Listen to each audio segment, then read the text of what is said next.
Bill Gates is about to fulfill prophecy straight from the mouth of Jesus. Now, let me explain this to you step by step, because I promise you by the end of this video, your mind is going to be completely blown and you are not going to think the same probably ever. All right. Do y'all remember? Well, actually, how could you forget the submarine implosion? Now, the submarine implosion took place a couple weeks ago. And let me just start by saying this. It was an unthinkable tragedy. People lost their life. I pray that they knew Jesus. And I know it's too late now, but nonetheless, I still pray that they knew Jesus, because they lost their life. And that is extremely sad for them and for their families. But the fact of the matter is, this was one of the biggest distractions I've ever witnessed in my entire life. Now, I'm not very old. I'm only 29 years old. So I'm sure that there has been much bigger distractions that have happened throughout the course of history, at least as it relates to the media. But how come this was on constant 24-hour rotation on all the media networks, on all the news channels? You go out to the gas station, people are asking me about the submarine. I go to the bank, people asking me about the submarine. How come that was all the media wanted us to think about, to talk about, and to care about?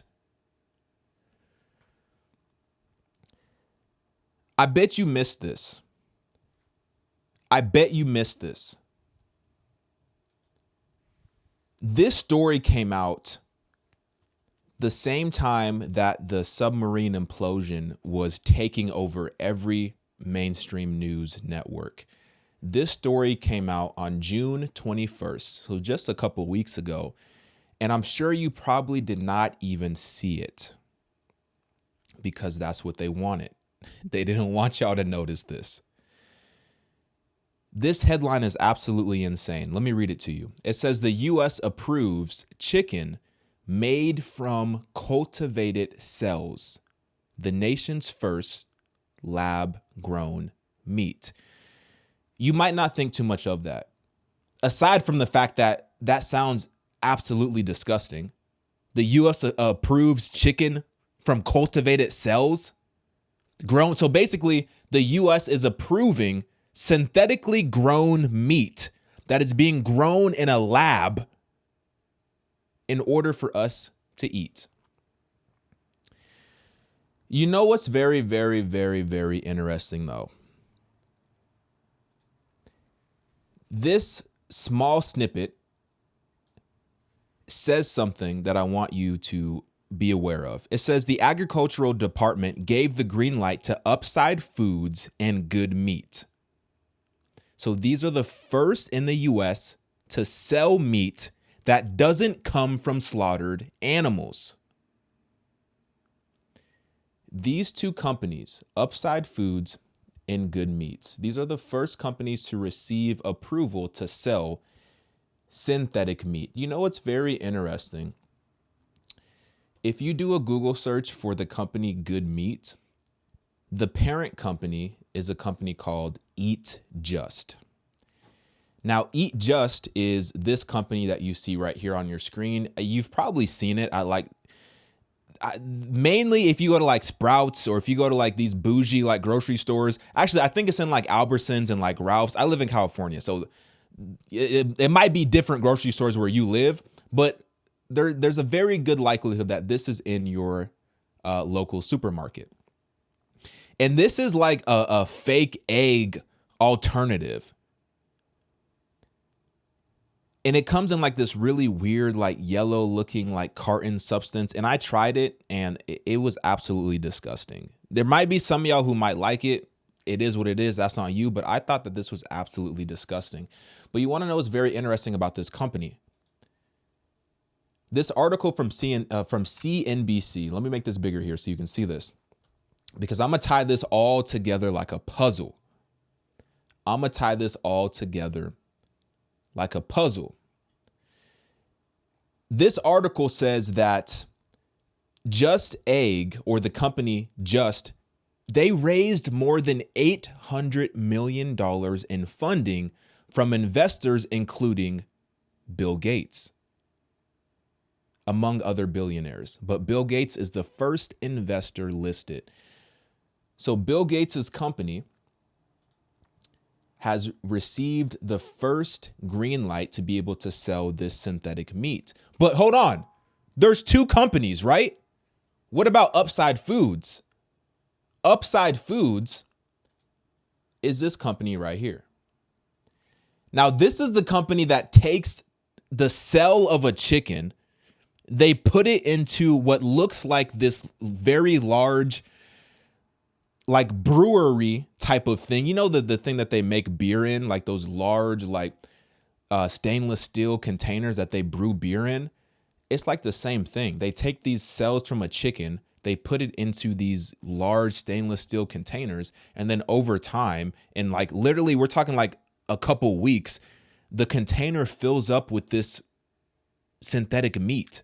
And then they take it out, they harvest it, they cut it up into fillets and your breasts and all that type of stuff, right? Your thighs and your wings, and they serve it as chicken. Would you believe me if I told you that Bill Gates is also an investor in Upside Foods, according to an article from Business Insider? But not only that, Bill Gates is also an investor in Beyond Meat, which is this company right here. I'm sure you've seen Beyond Meat. And he's also an investor, or he was an early investor in Impossible. So Bill Gates, and I want to make this very clear, and I'm going to get to the point where I reveal to you the prophecy that he is literally about to fulfill straight from the mouth of Jesus. But do y'all understand that a few years ago, Bill Gates made a very controversial statement that seemingly a lot of people have forgot about? This is an article from The Hill, and this is a quote straight from the mouth of Bill Gates. He said, "I do think all rich countries should move to 100% synthetic beef." He wants all rich countries to exclusively eat synthetic meat. And he said that this is a way that we can help reduce methane emissions. Why did it do that? Oh, there it is. All these ads are just messing up the screen. He said this is a way that we can reduce methane emissions when it comes to food production. He said that you can get it to that we can get used to the taste. We can get used to the taste, right, over time. And he says that they are going to make it taste even better over time. And he said that this will help combat methane emissions produced by livestock. But I want you to listen to this part right here, because this part absolutely blew my mind. He said, eventually, that green premium is modest enough that you can sort of change the behavior of people, or listen to this, or use regulation to totally shift the demand. I don't know if you understand what I just said, so let me just recap, because this might have went over a few of y'all's heads. Bill Gates is currently invested in, or at one point was an early investor in, the top 4 quote unquote food companies who are producing synthetic meat: Upside Foods, Just, Beyond Meat, and Impossible.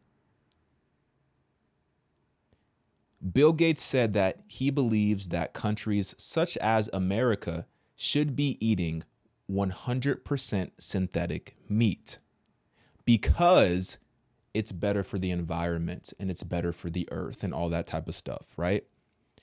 And he said that if people are not with it, then we can use regulation to shift the demand. What type of regulation is he talking about? What type of regulation is Billy Gates talking about?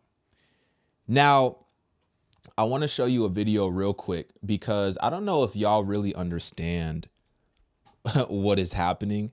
And I don't really know if y'all understand how this ties into biblical prophecy, which I'm about to show you in a second. But let me show you this video. This is a video from the COO, Amy Chen of Upside Foods. Listen to what she has to say about the recent news that her company is going to be able to sell this lab-grown meat.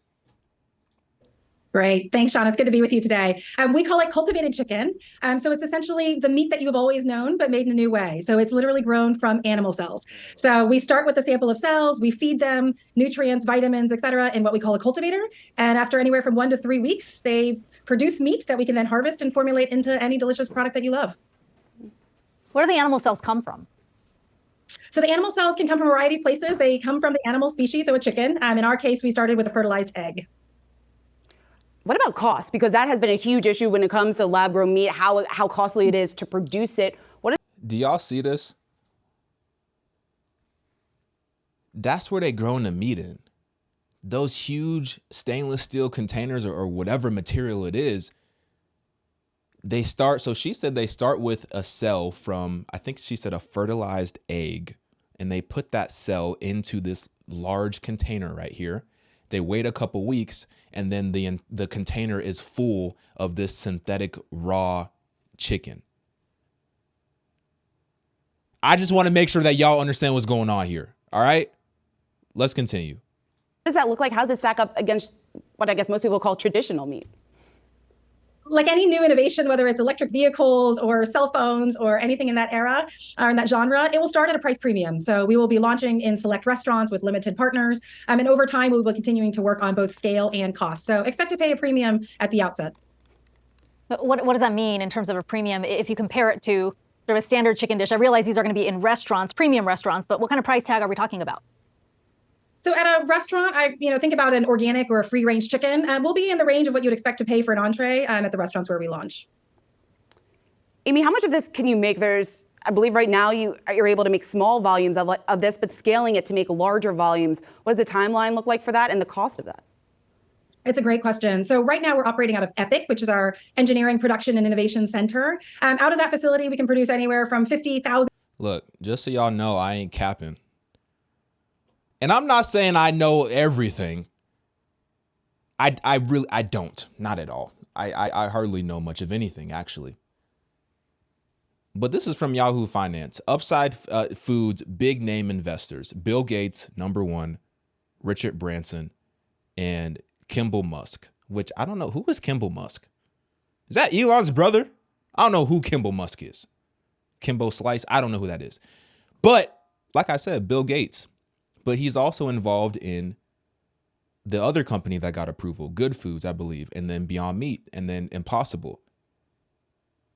This dude literally has a monopoly on the synthetic meat companies. He's invested in the top 4 companies, or he's helped, start or was a seed investor for Impossible and Beyond Meats. I don't think he's still involved in it right now. I read an article that said that Bill Gates may not be invested in Beyond Meats anymore, but that doesn't mean that he still didn't, give them an initial investment to help get them off the ground. And even if Bill Gates is no longer invested in Beyond Meats, which there are sources that say that he's no longer invested in Beyond Meats, if that is true, that still doesn't negate from the fact that if Beyond Meat is successful, it helps the market overall. It helps the synthetic meat market overall. If more people want to eat, Beyond Meat, which they're already in like Burger King and all these major like grocery stores, you've probably had Beyond Meat at one point in time. And I think that they're going to continue to grow and be successful. It's only just going to help increase the overall market, and more people are going to want to try synthetic meat. I promise I'm going to show you why I believe he's fulfilling prophecy, but this is a very crucial part as to getting you to understand where I'm going with this. All right, let's continue. pounds in its current configuration up to about 400,000 if we expand. We're simultaneously working on a commercial plant that will be able to produce millions of pounds. So the real vision and the impact is that everything we are doing is working towards scale, because that's what will. Okay, two things. I know I was talking a lot, so you might have missed what she said. But she said currently, and this is what the meat looks like. This is what the meat looks like when they cook it. I have never seen a piece of chicken that small in my life. That must be for a chihuahua or an ant. That ain't for no humans. But look at that. But also, hold on. Let me show you this real quick. Hold on. If you are driving, you might need to pull over to take a look at this, because I cannot believe that they are trying to get us to eat this. I cannot believe it. Where'd it go? Here it is. Can y'all look at this, please? Look at the screen.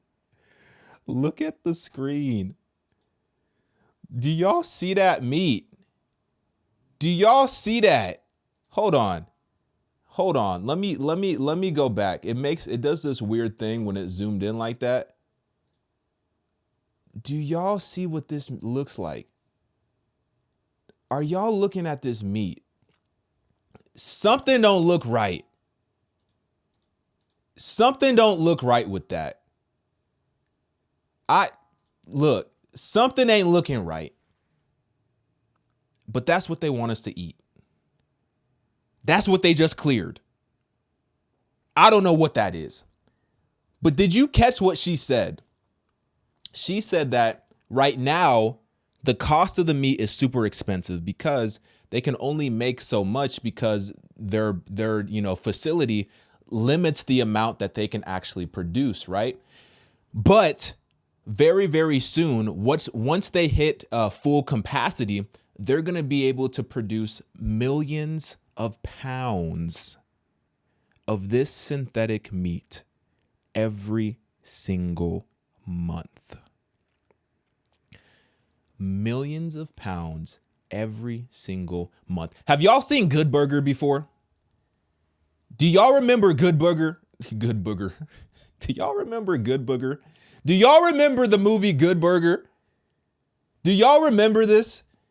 This is what we're about to be living in. We're about to have some Mondo Burger situations going on. And this is what we're about to be doing. This is what they want us eating, is these Mondo Burgers. This is where we're going. And I watched another interview that said, the interviewer was asking a question to the CEO of this company. And the interviewer said to the CEO, he said, is this meat, like this synthetic meat, is this going to be like, in the vegan section? Is this going to be like in the alternative meat section? Like, where is this going to be in a grocery store? And the CEO of Upside Foods, he said something that is crazy to me. He said this is going to be right alongside traditional meat, because it is traditional meat. There's going to be no difference. There's going to be no difference between the meat that you see available at your store and this meat. Well, the biggest difference is going to be that it's made synthetically, but for our eyeballs, there's not going to be any difference. Here's the thing that I want y'all to understand.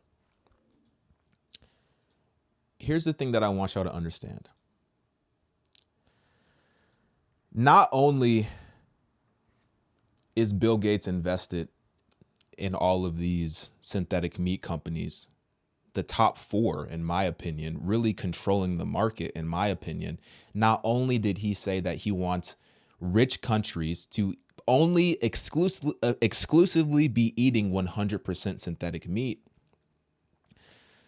but he also owns a lot of farmland. And you know what the sketchy part is? Bill Gates is the largest private owner of farmlands throughout the United States.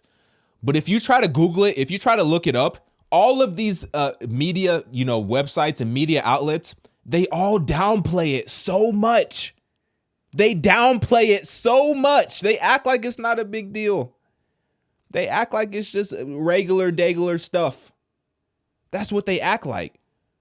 But Bill Gates is literally the largest private owner of farmland in the country, with some 269,000 acres that he owns across dozens of states.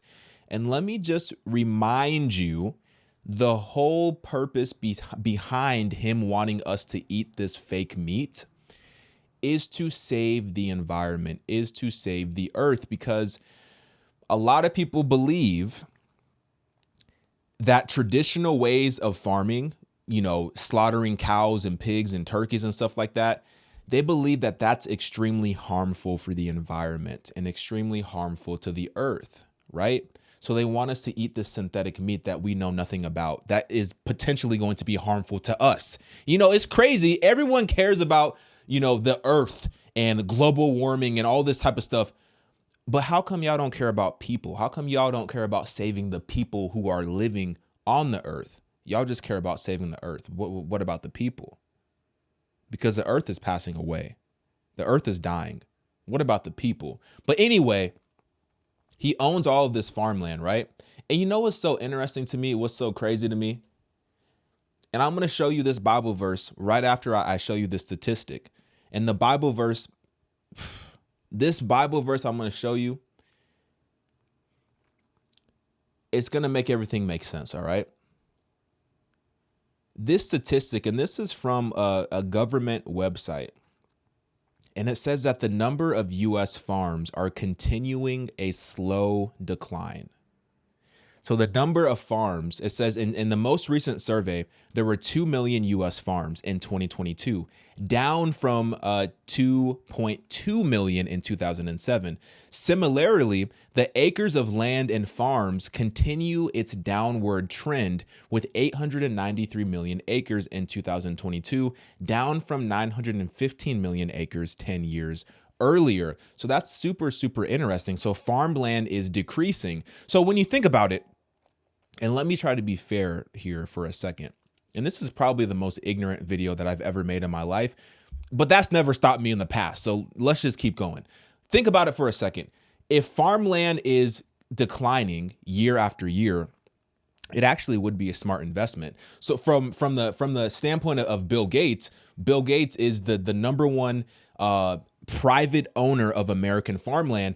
That's actually a really good investment, because farmland, as stated by the government website, farmland is a scarce commodity. So if you own farmland, you're probably making a good amount of money on your investment. So from an investment standpoint, I understand, it makes sense, right? But here's the interesting part. Farmland is decreasing, but productivity is increasing. Farmland is decreasing, but the productivity is increasing. It says technological developments in agriculture have been influential in driving changes in the farm sector. Innovations in animal and crop genetics, chemicals, equipment, and farm organization have enabled continuing output growth without adding too much to inputs. As a result, even as the amount of land and labor used in farming declined, total farm output nearly tripled between 1948 and 2019. This is the most important part that I want you to take from this. It says, even as the amount of land and labor used in farming declined, the total output nearly tripled. So let me get this straight. Farmland is decreasing year over year, but somehow the output is tripling, even though the amount of people that actually want to be farmers continue to decline.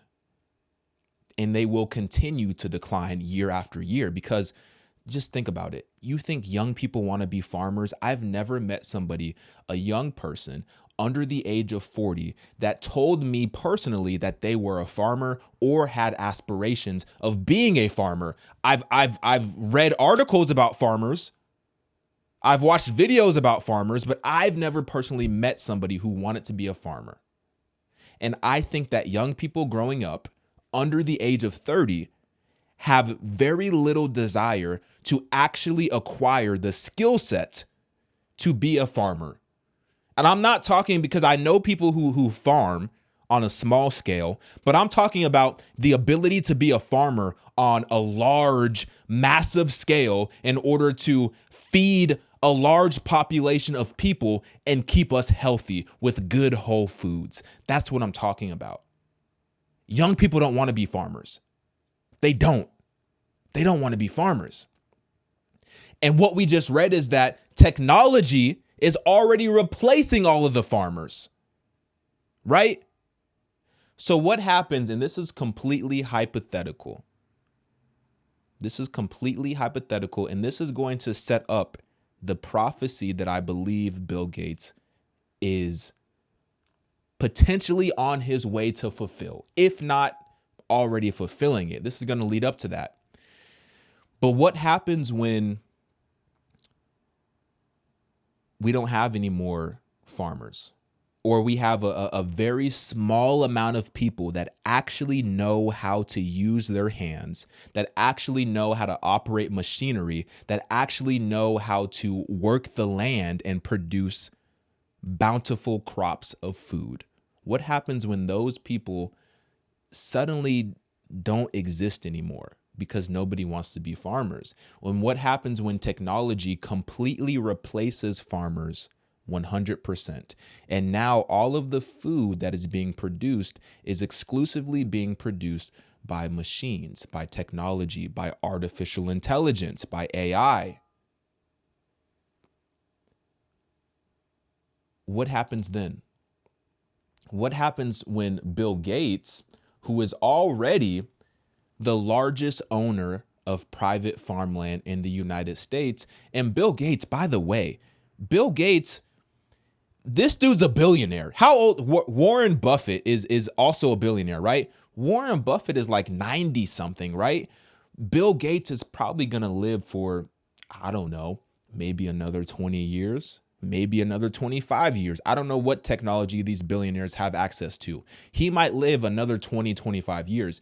Imagine how much more farmland he's going to be able to accumulate during that time period. Within the next 20 years, within the next 25 years. Imagine how much more farmland he's going to have. Imagine where the market of synthetic meat is going to be.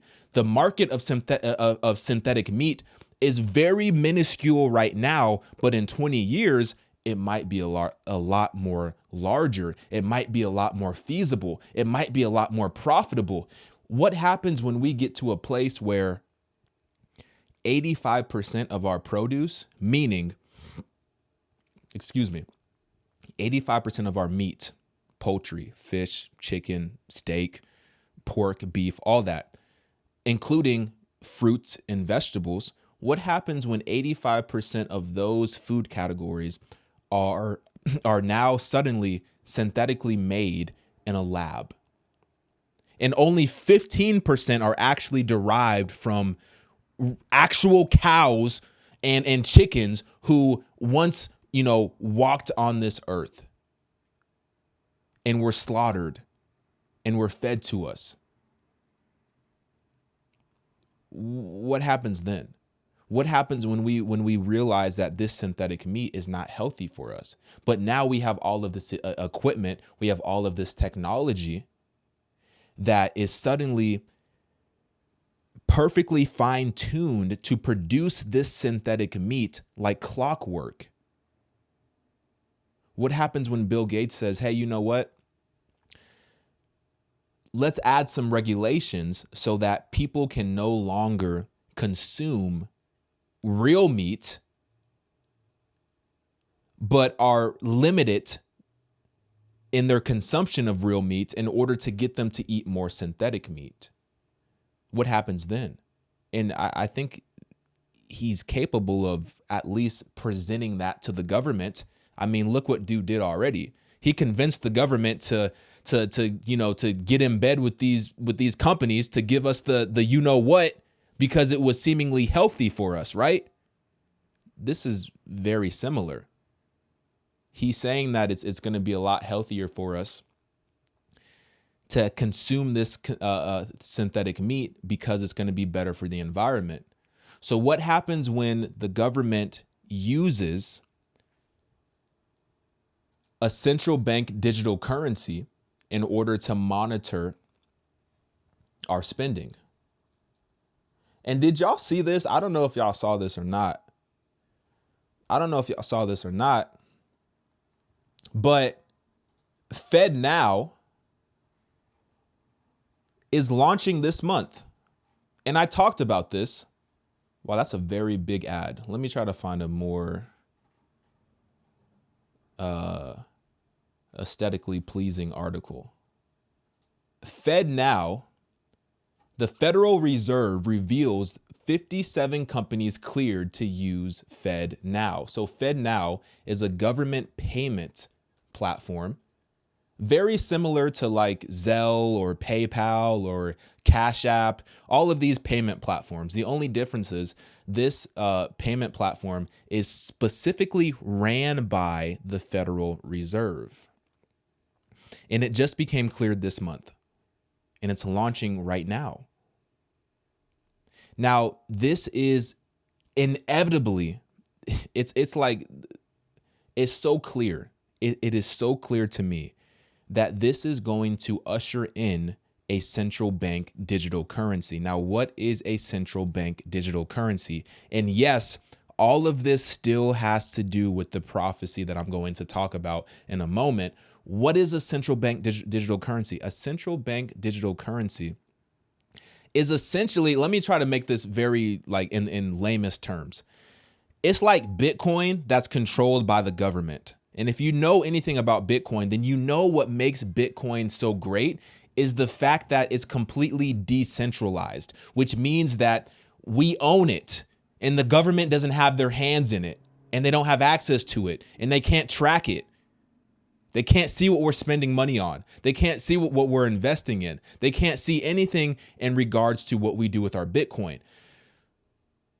A central bank digital currency is like Bitcoin, except the government can see everything and they can control everything and they can regulate everything. And the scariest part is that it's going to be programmable. And this is ultimately what I believe they want to replace cash with. So we will no longer have cash. And we're already being conditioned to go in this direction anyway. We're already being conditioned to just use our credit card or just use our phone to tap to pay, right? We're already being conditioned. Not a lot of people even carry cash anymore. I was thinking the other day, I can't even remember the last time I actually carried cash in my hand. I can't remember. And that's a scary thought. So we're being conditioned to move towards that. A central bank digital currency would essentially give us all virtual cash that we can just send back and forth. But it's all going to be monitored by the Federal Reserve, by the government. Now, going back to what I said about Bill Gates, do you remember when I said that Bill Gates said that he wants all the rich countries to eat 100% synthetic meat? And he said that we could potentially use regulation in order to get people to do that. So what happens when they program your cash or your digital currency? What happens when they program your digital currency to not allow you to buy real meat because it's bad for the environment? What happens then? Or if you do want to buy real meat, then there's going to be a 500% markup. So you can have your real meat, but we're going to put an environmental tax on that transaction, which is going to try to deter people from purchasing real meat in order to get them to eat synthetic meat. Once again, I don't know what I'm talking about. Here's what I'm doing. I'm just having a conversation with y'all. And this might be the most ignorant video that I've ever made in my life, but I'm just having a conversation with y'all. What do I know? Now, let's get to the part that y'all were all waiting for. This is Matthew 24. And this is talking about the prophecy that I believe Bill Gates is contributing and ultimately is going to fulfill, in my opinion. And I might be wrong. But I want to read this to you. This is Matthew 24. So this is Jesus foretells the destruction of the temple. It says, Jesus left the temple and was going away when his disciples came to point out to him the buildings of the temple. So basically, Jesus's disciples, they see the temple, right? And the temple, y'all, the temple was incredible. It was amazing. Like some scholars say that the temple was just filled with gold. Like you walk in and it's just gold from floor to ceiling, just gold, like massive building, probably the biggest building in that time period, just absolutely massive. And outside of the temple, there were these huge stones, like 20, 40-foot stones. And people to this day still cannot figure out how people back then moved these stones and placed these stones perfectly on top of each other, because these stones were cut so perfectly that they stacked up one on top of another like stories high. It was incredible. And the disciples are saying, hey, Jesus, look at that temple. And Jesus, he answered them and he said, I love the way Jesus talks. He said, You see all these, do you not? Truly I say to you, there will not be left here one stone upon another that will not be thrown down. He said, not one of these grand, incredible stones will be left standing. And I know at least one of the disciples is probably looking at Jesus like, Jesus, what are you talking about? Do you see this building? I'm sure some of at least one disciple was thinking this building is going to be around forever. And Jesus is saying, truly I say to you, not one stone upon another will not be thrown down. Do not think that just because we live in this earth and it's amazing, we have all of these things, we have all of this, creation and all these buildings and businesses and technology. Don't think that the creator of all things cannot overthrow this in an instant. And it would be easy for him. It would be easy for God to overthrow this. From the standpoint of man looking at the world looks pretty amazing. It looks pretty grand. It looks great. It looks spectacular. But through the eyes of God, it takes nothing for him to overthrow it. And he's coming back to do just that. Remember, when God created the heavens and the earth, he spoke it into existence. It was easy for him. That's the God that we serve, and he's coming back to overturn all of this.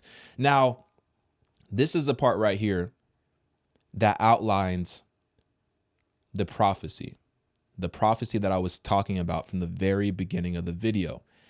This is Matthew 24, verse 3. It says, as he sat on the Mount of Olives, the disciples came up to him privately saying, tell us, when will these things be? What will be the sign of your coming and the end of the age? So the disciples are asking like, hey, when are you going to overthrow the temple? When are you going to, knock down the building and throw over every stone? When is this going to happen? And Jesus answers this question, but he also gives us prophecy for his second coming. It says, and Jesus answered them, see that no one leads you astray. For many will come in my name saying, I am the Christ, and they will lead many astray. And you will hear of wars and rumors of wars. See that you are not alarmed, for this must take place, but the end is not yet. Listen to this, verse 7. For nations will rise against nations and kingdom against kingdom, and there will be famines and earthquakes in various places. All these are the beginning of the birth pains. One part stuck out to me specifically as I was reading this verse and thinking about everything that's going on with the food, right? The part where Jesus says that there will be famines. This might not make sense to people, but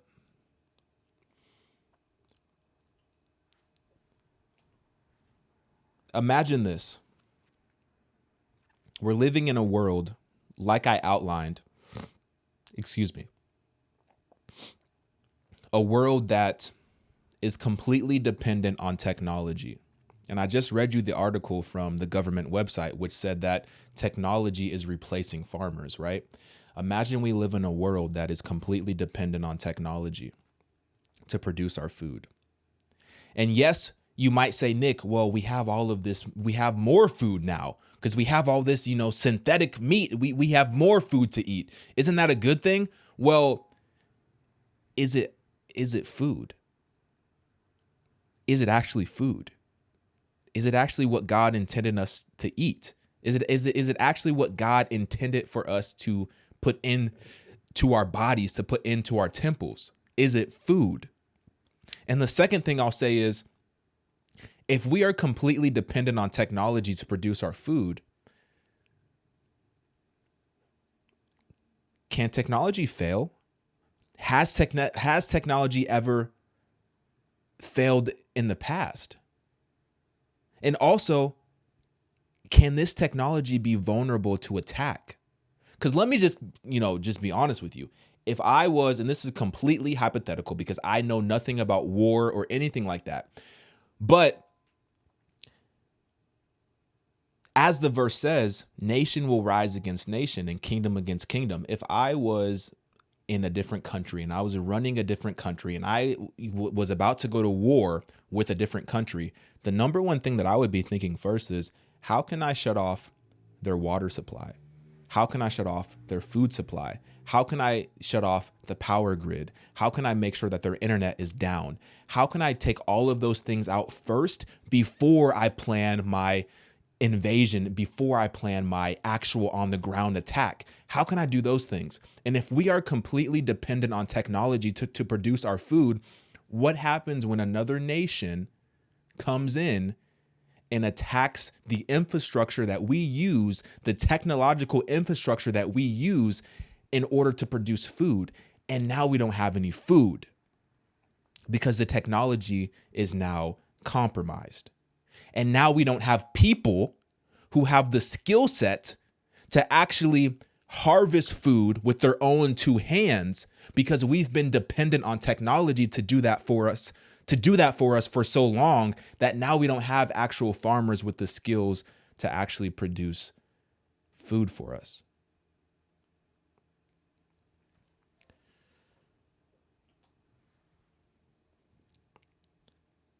I think that would be a famine at that point. Would it not be? Would it not be? But here's the most important part. It says that all of these things are but the beginning of birth pains. This is just the beginning of birth pains. This is not even the worst. This is not even the worst. The fact that y'all are having all of this war, the fact that there's no food to eat, the fact that there's earthquakes, this is not even the worst of it. This is just the beginning of birth pains. And this is not even a sign of Jesus returning, but this is just the beginning of birth pains. I was talking to my neighbor, and my neighbor, she just had twins, right? And my neighbor was telling me, she said, I started having contractions, I think she said a month. I think she said she started having contractions a month before her delivery date. And I think they waited because she was having twins. So they wanted her to wait because the babies were still premature. I think they had her wait an entire month from the start of her contractions before they actually brought her in for delivery. And she went in to deliver these twins at 11 a.m., she said. 11 a.m. in the day, she went in to deliver these twins. She said that they did not finish the delivery until 9 p.m. at night. 9 p.m. at night.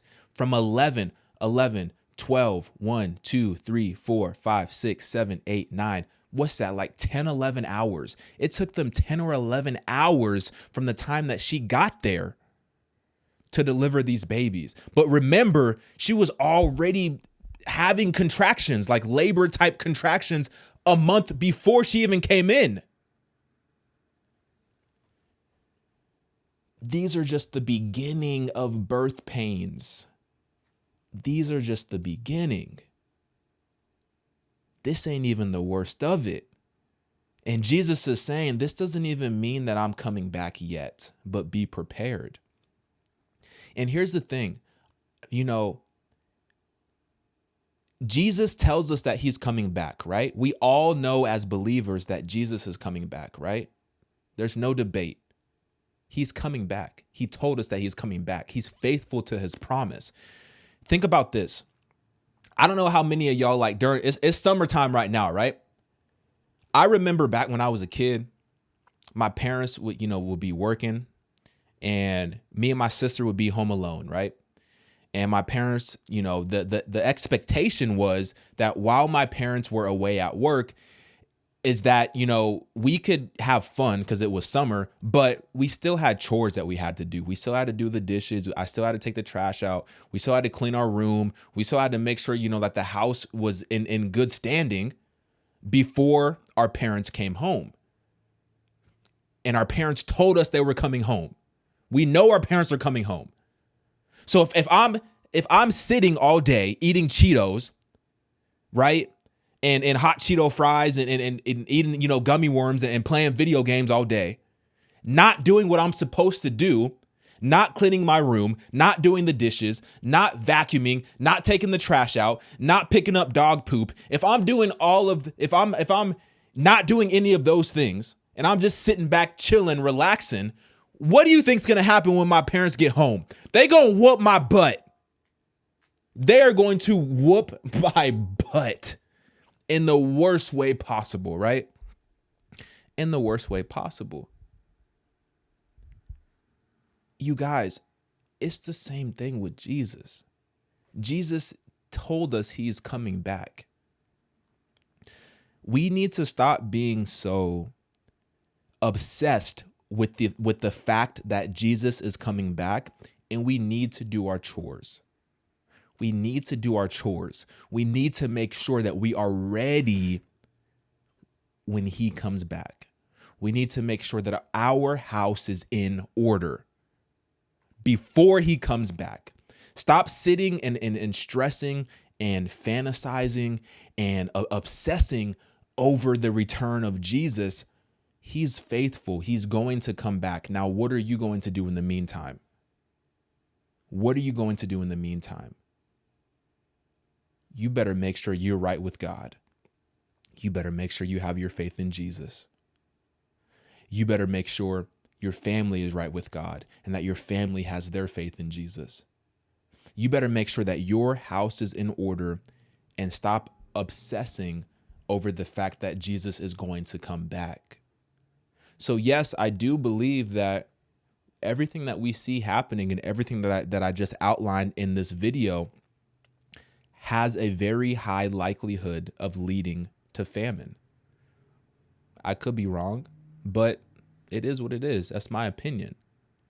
But the fact of the matter is, Jesus said that this is just the beginning of birth pains. This is just the beginning of birth pains. It's just the beginning of birth pains.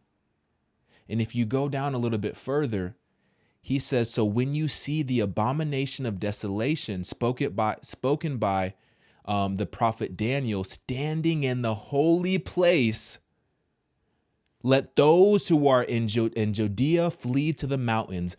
Let the ones who is on the housetop not go down to take what is in his house, and let the one who is in the field not turn back to take his cloak. And for the women who are pregnant, for those who are nursing infants in those days, pray that your flight not be in the winter or Sabbath, for then there will be a great tribulation, such as has not been from the beginning of the world until now, no, and will never be. So it's not until we see the abomination of desolation, which is the Antichrist standing in the holy temple, proclaiming to be God himself. It's not until we see that, the ultimate sign of blasphemy. It's not until we see that Jesus said, now here's when the tribulation is going to start. And the tribulation is going to be worse than anything that you've ever seen, worse than the flood, worse than Sodom and Gomorrah, worse than anything that we've ever seen in our life. That's when. And here's the thing about this video. I make this video not to scare you, not to give you anxiety, not to lead you to depression, but I make this video to give you confirmation that the God that you serve is faithful, and what he says in his word will come to pass. And we have to understand that God is coming back. But what are we going to do about it in the meantime? We got to make sure our house is in order and stop clock watching, but go to work. Let me know what y'all think about this video. Like this video if you have not already. If you want to support this channel, just watch another video. Like, that's the number one way that you can support this channel, is by simply watching another video. All right, I'm out.